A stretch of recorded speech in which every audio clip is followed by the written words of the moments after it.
கொஞ்சம் எண்ணெய் வந்து காஞ்சி வர ஆரம்பிச்சிருச்சு. இப்போ நான் ஃபஸ்ட்டு போட போகிறது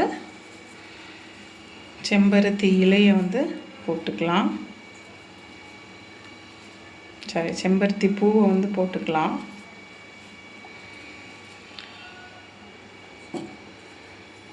அது நல்லா எண்ணெயில் படுற மாதிரி போட்டுருங்க.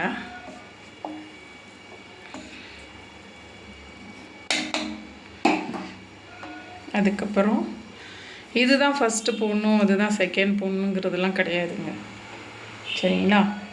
எல்லாமே நம்மளோட எண்ணெய்க்கு பக்குவம் ப்ளஸ் சத்துக்காக போடுறதுனால அடுத்தடுத்து நீங்கள் போட்டுருங்க. கரிசலாங்கண்ணி மட்டும் நான் வந்து பிடுங்கி ஒரு 4 நாள் ஆச்சு.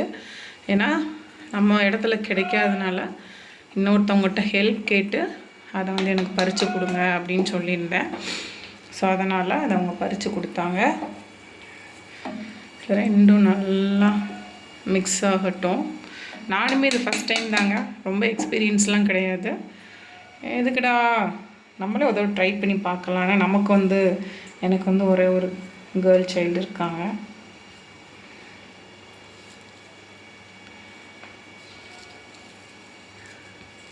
கொஞ்சம் வந்து இதாகட்டும்.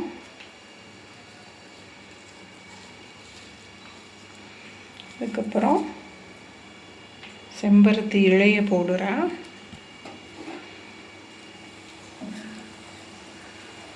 நீங்களே கூட தாராளமாக வீட்டில் வந்து ரெடி பண்ணிக்கலாம். இந்த இதுக்கு இவ்வளோ அளவு தாங்கிறது கிடையாது. சும்மா ஒரு நார்மல் அளவில் நீங்கள் வந்து போட்டுக்கலாம். சிம்மிலேயே வைங்க. ஏன் அப்படின்னா நம்ம வந்து ரொம்ப வந்து ஹை ஃப்ளேம்லேயோ இல்லை வந்து மீடியம்